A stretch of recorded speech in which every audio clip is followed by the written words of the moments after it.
Many years ago, in a small village in Kisumu County, the mornings came slowly, the kind that made you think the sun was lazy, but it was just taking its time. Smoke rose from kitchens, carrying the smell of boiled cassava. Chickens ran freely, and goats made small rebellions against anyone trying to lead them back to the pen. In the middle of all this chaos, Tabitha moved like she owns the earth, and if you were a villager, you would notice her from afar. She was not too tall, oh, but she moved like a soldier, with her eyes that carried the seriousness of someone who had seen too much too soon. Her brother Juma, who was about 12 years old, ran ahead of her, chasing chickens just for fun. One morning, he shouted, "Sister Tabitha, look at the firewood I got." Tabitha looked at him, her hands on her hips, half smile creeping up her face. "Juma, if you drop that on your foot, don't come crying to me, oh. Remember, you're my brother and not my problem." He laughed, rolling his eyes. "Sister Tabitha, you are too serious. Even Auntie Wambui laughs at you sometimes." Tabitha looked confused. Too serious, she thought. But seriousness had kept them alive since their parents passed away. Without her, Juma would be wandering barefoot in the mud, hungry and probably arguing with every goat in the village. After the death of their parents, life had become even harder. Their small house leaked whenever it rained. They had a small portion of land that sometimes gave them enough meals and sometimes nothing at all, and the endless work that never ended. All of it fell squarely on Tabitha's shoulders. "Sister Tabitha, why do I always feel like I'm bothering you?" Juma asked one evening as they sat outside receiving fresh air. Tabitha sighed. "You're not bothering me, Juma. I just want to make sure you grow up to have a better life than this. Life is not easy here, and I'm just trying to keep us both alive." He nodded, but the mischief in his eyes didn't disappear. One day he said quietly, almost as if confessing a secret, "I will go to the city and make lots of money, and then you won't have to do all this hard work again." Tabitha's chest tightened. That was the dream. That had to be the dream. But she didn't say it out loud. Instead, she just squeezed his hands. "Yes, Juma, that's the plan. But you have to work hard for it. Promise me you will never give up." "I promise," he said. Meanwhile, life in the village had its funny side too. The neighbors loved to gossip, not out of cruelty but because it was the sport of the day. Auntie Wambui, a woman with a tongue sharper than a machete, but a heart softer than cassava porridge, often gave unsolicited advice. One morning, while Tabitha was arranging vegetables on a neat table in the market, Auntie Wambui walked past. She tilted her head, her eyes twinkling like a secret she couldn't wait to share. "Tabitha, your brother is clever, oh, very clever. But you know these city boys. City boys like shiny things. And girls in the city, they smile very well." Tabitha looked up, raising one eyebrow. "Auntie Wambui, Juma is 12. Let him be. And he's clever, yes, but he's still my little brother." Auntie Wambui chuckled. "I'm just saying, no, your little brother, when he grows up, he will forget many things here. Even people who sweat for him now. You know now, life changes quickly." Tabitha shook her head, laughing lightly. "Auntie Wambui, leave my brother alone. He will not forget me. You will see." "Ah, Sister Tabitha," Auntie Wambui said, wagging her finger up in the air. "I just want you to be prepared. Not everything is as simple as cassava porridge, my dear." However, the neighbors' casual gossip didn't sting at first. They were just words, but slowly, over weeks, as Juma began to spend more time in school and less time helping in the markets, the words became seeds. Seeds of doubt, seeds of worry. seeds that whisper, what if he forgets? And slowly, months turned into years, and Juma finished secondary school. When the opportunity came for Juma to move to Nairobi to learn electronics under a distant cousin, it felt like the sun had finally risen after a long, long night. Sister Tabitha, he said, I spoke with Otieno and he said I can come and learn electronics. I'll fix radios, TVs, and even phones, he announced, excitement lighting up his face. Tabitha's heart swelled with excitement. That's good, Juma. This is your chance to work hard, she said. Juma laughed. Sister Tabitha, I will make you proud. The morning he left, Tabitha held his bag, adjusting his shirt one last time. She forced a smile, but inside, her chest felt heavy, almost like the earth itself was pressing down on her. Go, Juma. Learn well. Work hard. I will manage here, she said softly. I promise, Sister Tabitha, he said, hugging her tightly. I'll call you every week. But that night, when she sat outside the house, looking at the faint light far away in the distance, she felt very worried. Will he remember me? She asked herself quietly. Will the city make him forget where he came from? Until one brief word came back to her, and every time she thought of them, she quickly shook them off. No, Juma will not forget me. He cannot forget his only family. However, after Juma left for Nairobi, the compound seemed quieter in the mornings. Tabitha woke up early as always, her hands already aching from carrying water and arranging vegetables for sale in the market. Life continued like it always does, except now the bundle of laughter that had been with Juma's energy was missing. She felt it sometimes, a small emptiness that no amount of cooking or cleaning could fill. On a bright Wednesday morning, as Tabitha was arranging bundles of sukuma wiki and tomatoes, when Aunty Wambui arrived, a woman whose gossip traveled faster than any motorcycle in the village walked past. Ah, Tabitha, she called out, your brother has gone to Nairobi, isn't it? Yes, Aunty Wambui. He's learning how to fix electronics, like radios, phones, and small machines. How these city things work. Until Wambui's eyes twinkled. Your boy is very clever, oh, but you see city boys, they forget the small people back home. Oh. Tabitha looked at her and laughed slightly, shaking her head. Auntie Wambui, don't start. Juma is my brother. He will not forget me. Auntie Wambui waved her hand as if dismissing the argument.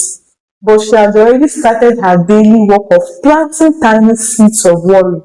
Ah, Tabitha, you are just saying, oh, Nairobi boys have bright colors, bright ideas, bright girlfriends. You know all these bright, bright things. Sometimes they even forget the road to their village. Tabitha laughed again, pretending it did not bother her. But inside, a tiny spark of unease started to glow.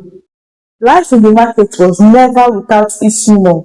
Uncle Marina, the man who sold maize right beside Tabitha, loved to joke. Tabitha, Tabitha, he shouted one morning, your brother is gone to Nairobi, and now who will plug my mangoes? Tabitha shook her head, smiling. Uncle Marina, you're a grown man, go and plug your own mangoes. But seriously, he said, leaning closer and lowering his voice like they were sharing a state secret. You better watch your brother. Oh. City is a jungle. Girls there, oh, they smile too much. What's all these girls, eh? She went back arranging her tomatoes. Uncle Marina, leave Juma alone. He knows his home. He knows his sister. But at night, when the market closed and the village settled, Tabitha would sit on a plastic chair looking at the stars, thinking about Juma. Is he eating well? Is he sleeping? Does he remember that I worked late nights so he could have school fees? Sometimes she imagined the city, tall buildings, noisy streets, endless people, and somewhere in that sea of people was Juma, trying to find his way, learning electronics and making new friends. The whispers of Auntie Wambui and Uncle Min had returned to her mind like an annoying song she couldn't turn off. Maybe they are right. Maybe the seat will change him. It wasn't anger. It wasn't bitterness. It was a small, quiet worry, the kind that grows in the chest like a seed. Meanwhile, despite the whispers and the growing unease, Tabitha stayed strong. She worked harder to support Juma with the money she had. Her hands ached, her feet were sore, but she continued. However, the first thing Juma learned is that in Kisumu village, night meant silence. People closed doors early. Even the goats rested and gossip went to bed. But in Nairobi, night sounded like daytime arguing with itself. People were talking loudly, music playing somewhere far away, and lights shone brightly across the streets. The first week Juma came to Nairobi, he barely slept. He lay on a tiny mattress in his cousin's small apartment, staring at the ceiling fan that turned slowly like it was thinking deeply about life. Hey, this city is serious, so he muttered to himself. His cousin Otieno laughed from the other side of the room. You haven't seen anything yet. Wait until you enter Matatu during rush hour. You will start praying immediately. The next morning, Juma followed Otieno to a small electronic workshop squeezed between a barber shop and a woman who sold second-hand shoes. The signboard read, Otieno's Electronic. We fix what others have given up on. Inside, wires hung everywhere like veins in a forest.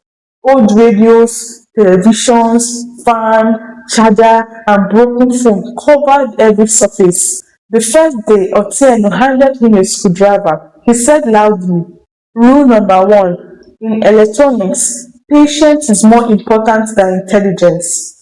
Juma nodded seriously. 10 minutes later, he dismantled a radio and could not put it back together. Until he stared at the scattered pieces. Did the radio offend you personally? Juma scratched his head. I just wanted to understand it fully. Otieno sighed. You understand hunger fully if you keep breaking customers' property. Juma lowered his head slightly. But slowly, he learned how to trace wires, how to listen for faulty sounds, how to fix charging ports, and how to revive devices people have already declared dead. Each repair felt like a small victory. Each success made him think of one person, his sister, Tabitha. Meanwhile, life in the village moved gently forward. Tabitha's routine did not change. In the morning, she went to the market, and in the evening, she came back home and cooked quietly. One afternoon at the market, Aunty Wambui appeared again, chewing gum like she misplaced some of her teeth. So, she casually said, Has Nairobi changed your brother's accent already? Tabitha frowned slightly. What do you mean? Aunty Wambui continued dramatically. When village boys go to the city, their accents change. Next thing, they'll start saying, yeah, bro, cool man. Uncle Marina burst into laughter from his store. Yes, soon he will forget how to eat ugali properly. Tabitha rolled her eyes. You people should leave my brother alone and focus on your business now. What is all this? One evening, as Tabitha was closing her store, her phone beeped. She wiped her hand on her apron and checked. Money received. She froze. For a moment, she thought it was a mistake. Then her phone rang. She picked it up. Big sis! Juma's excited voice came through. Juma, did you send money? Yes, sister, small one. I repaired 3 phones this week. Otieno paid me. Tabitha sat down slowly on a wooden bench. You should keep it, she said quietly. You need it there. I'm okay, he replied. You've done enough. Let me start helping you small small. Nobody saw her smile, but it spread slowly across her face like sunrise. That night, she cooked better food than usual and even bought fresh fish, something she rarely allowed herself to do. At the market the next day, she tried to act normal, and Aunty Wambui noticed immediately. Tabitha, today your face is shining like someone who has received good news. Tabitha tried to hide her smile. It's nothing. Uncle Mary now leaned forward dramatically. Nothing means money has entered somewhere. She laughed despite holding herself. My brother sent something small yesterday. Aha! Auntie one break clap. Now the story is changing. And from that day, something sought to change inside Tabitha. Not arrogance, but pride. When people asked about Juma, her voice carried new confidence. My brother is learning electronics in Nairobi. He's doing so well. He even sent support now. The words felt good in her mouth, very good. And slowly, without anyone noticing, pride mixed with expectation. If Juma could send money once, he could send again, right? If he was succeeding, then surely she deserved comfort too. After all, had she not sacrificed everything? The thought came softly, like a whisper she didn't question. And in Nairobi, Juma's life moved faster each week. Customers began asking for him by name. Where is that young boy who fixed my phone last time? One woman asked. Otieni smiled proudly. You see, they're becoming important. Juma laughed shyly. But inside, he felt something growing. Independence. He was no longer just Sister Tabitha's little brother. He was becoming Juma, his own person. And he didn't realize that growth, beautiful as it was, would one day create distance neither of them understood how to handle. Their calls became shorter, not because love lost, life happened. And in Kisuma village, as Tabitha counted her innings one night, she smiled proudly and whispered, My brother is now a man. But deep inside, another thought followed quietly behind it, and everything he becomes settles with me. Many years later, Juma visited Kisumu. Now, news doesn't just spread in Kisumu, it runs faster than a motorcycle.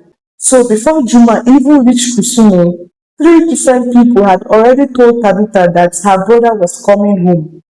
It was Uncle Maina who delivered the final confirmation, running toward her store as if he had discovered gold. Tabitha, your Nairobi engineer has arrived at the stage. She dropped the tomato she was arranging. He didn't tell me he was coming today. Uncle Maina grinned. City people like surprises now. Tabitha wiped her hands quickly and walked home hurriedly. Her heart beating faster than she expected. Why didn't Juma tell me he was coming? She muttered. When Juma drove into the compound, he didn't come down from his car like before. Nah. He came down with full confidence that did not exist before now. And oh, he didn't come alone also. He came alongside with a beautiful lady named Cassie. Now, Cassie was beautiful. You don't need to look twice before you notice her. And she has this calm smile. But immediately Tabitha saw Juma, she ran quickly and embraced him, leaving Cassie aside like an abandoned vegetable. Juma said loudly, Big sis, I have missed you. Tabitha scanned him from head to toe. Oh my God, Juma, you look taller now. Juma laughed. Sister Tabitha, I'm a grown man now. Then Juma turned slightly. Oh, sister, I didn't come alone. And that was when Tabitha noticed Cassie. This is Cassie, Juma said happily, my fiancé. The word entered the air and settled like dust. Fiancé? But Tabitha felt something strange move inside her chest. He already has a fiancé, and for the first time since Juma left for the city, she did not stand closest to him. Cassie stood there. As they went into the house, Tabitha began asking Cassie too many questions. So, your parents, where are they? What do you do for a living? I hope you can cook very well. Cassie answered gently to every question Tabitha asked, with a respectful tone and smiling face. And somehow, that annoyed Tabitha because there was nothing obvious to dislike. Later that evening, as Juma and Cassie went out for a walk, neighbors gathered outside Tabitha's compound like they always did when new stories arrived. Auntie Wambui leaned closer to Tabitha. So your brother is now taking, Tabitha sighed, taking care. You only brought her for introduction. Auntie Wambui clicked her tongue. My sister, Marriage changes things. You will see. Another woman added quietly, city wives like separating men from their people. Tabitha said nothing, but the seed entered quietly. After few weeks, the wedding happened faster than the villagers expected. Juma was happy, too happy. He was always holding Cassie's hand, always asking about her opinion. Cassie, what do you think? Cassie, are you tired? Cassie this, Cassie that. And people notice because the villagers do not observe silently, they interpret. One afternoon, while Tabitha sold vegetables, a customer sighed dramatically. You suffered for that your brother oh. Tabitha frowned slightly. What suffering? You trained him, paid school fees. Now another one will enjoy everything. The words sounded like sympathy, but they stayed like poison. That night, Rita lay awake longer than usual. Memories came one after another. Young Juma, school uniforms she struggled to buy, meals she skipped, sacrifices that nobody saw, and suddenly a question appeared. Where is my place in his life? After the wedding, Juma returned to the city with Cassie and life continued. Meanwhile, Tabitha continued going to the market, still smiling, still attending to customers. But deep down, something has changed, something she couldn't really place. And most times she replayed the conversation she heard from people. Have they called you today? You haven't visited them? City life can change people. Each sentence sounded so harmless, but together they become very heavy. Communication with Juma reduced naturally, not intentionally. Juma worked longer hours now after opening his own electronics store, while Cassie settled into their new home as a newly married bride. Life became very busy. One evening, Auntie Wambui said casually, if it were me, I would go and see with my own eyes. Tabitha paused. See what? How they are living before stories reach you from outsiders. Tabitha sighed. They are married. I don't need to see anything. But Auntie Wambui quickly cut in immediately. It was just a suggestion, no. You know how these modern women are. They can cut off a man from his family. Tabitha said nothing. Later that night, she couldn't sleep. A lot of questions flowed through her mind. What if what Auntie Wambui is saying is true? Why did Juma all of a sudden marry Cassie?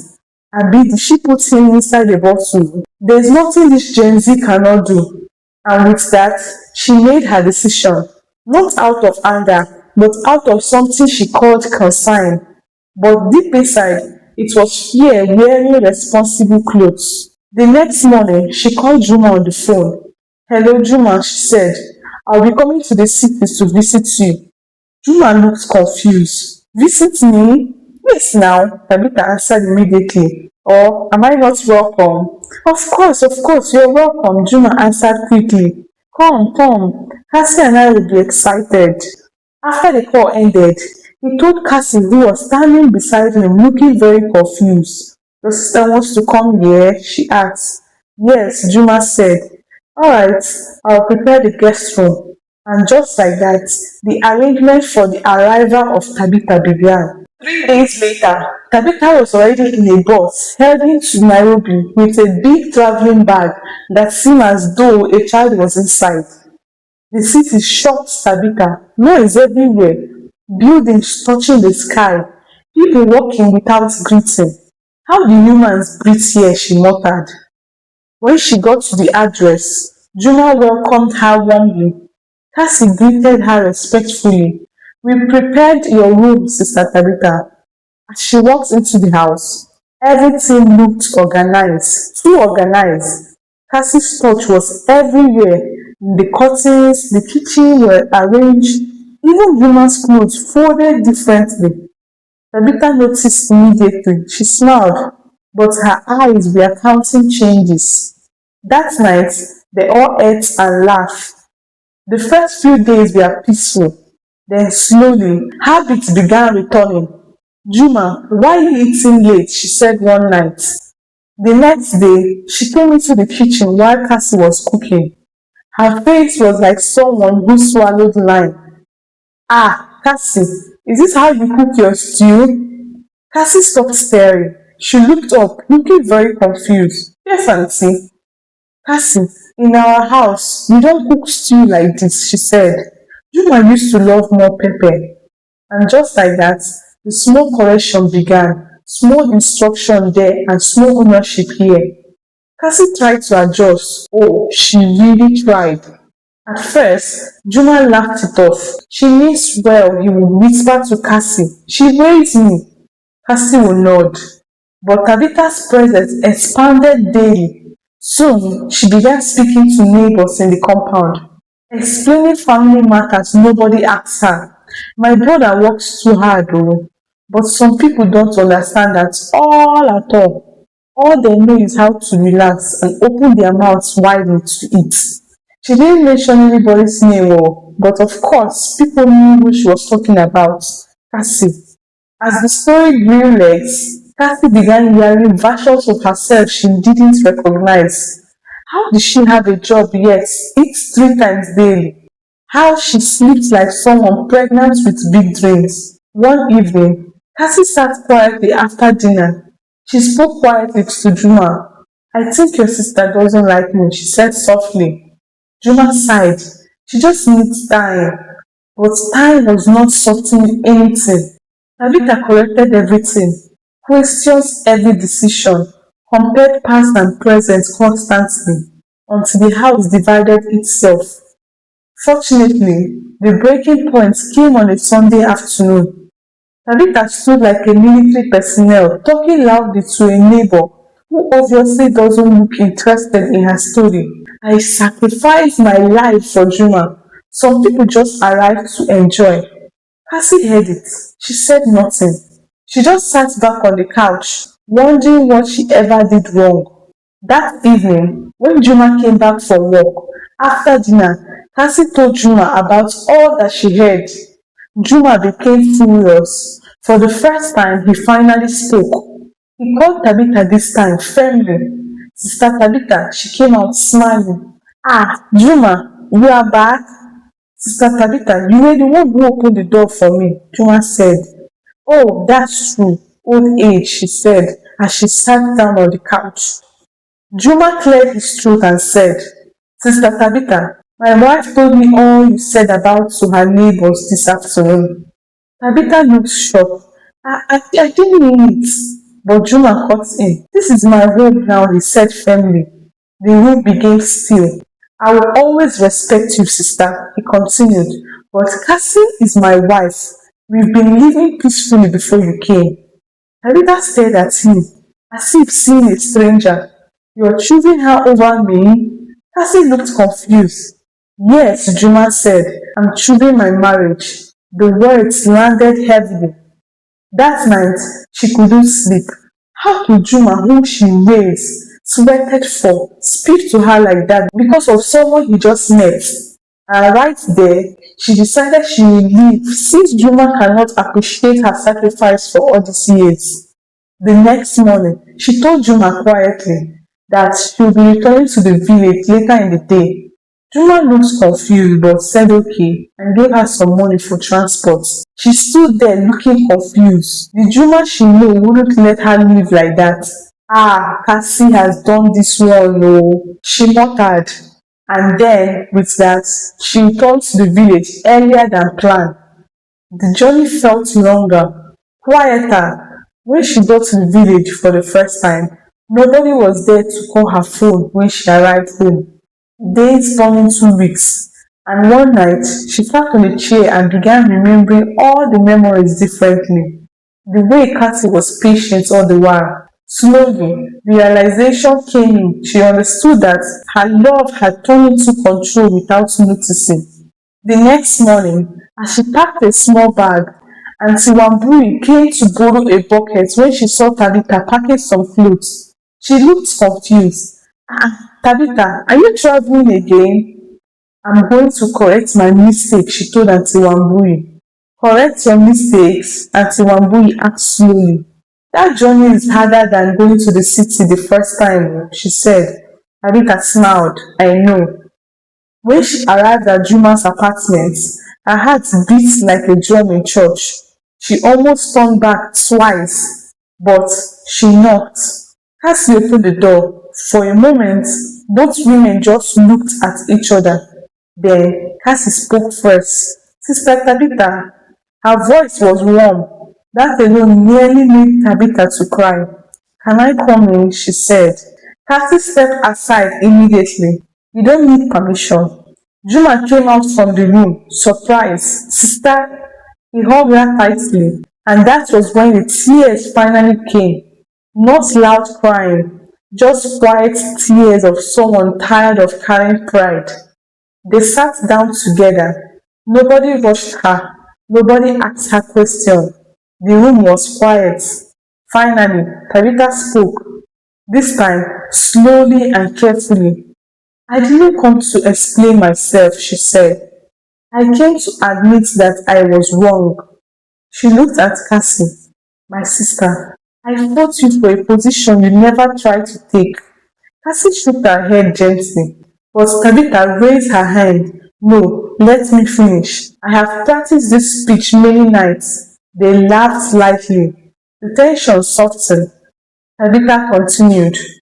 When our parents died, Juma was small. I became his sister, his mother, his father, and everything. I carried that role for so long that I forgot something important. She thought slightly. When you raise someone with sacrifice, you must also raise your heart to release them one day. She paused. I thought love meant holding back, but real love sometimes means stepping back so another person can stand beside them. Juma lowered his eyes. Cassie listened quietly, and Tabitha sighed deeply. I allowed people's voices to become louder than my own wisdom.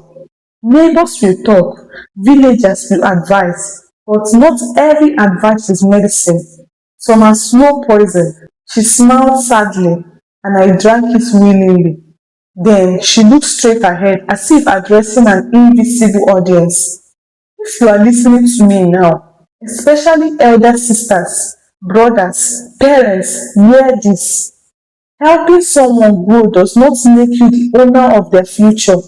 The room remained silent. She continued, do not compete with the people your loved ones choose. Welcome them. This is how family grow. Cassie finally spoke. We never wanted to replace you, Sister Tabitha. I know, Tabitha said quickly. I was replacing myself with fear. They laughed softly again. Relief entered the room like fresh air. Juma finally spoke. I was afraid of hurting you, sister. And I was afraid of losing you, Tabitha replied. No, you will never lose me. You will always be my sister. Tabitha smiled. That evening, they all ate joyfully together, and surprisingly, peace felt lighter than control ever did. Before sleeping, Tabitha said quietly, you know I came to apologize. Juma nodded. But I also came to learn how to be your only sister again. Cassie smiled.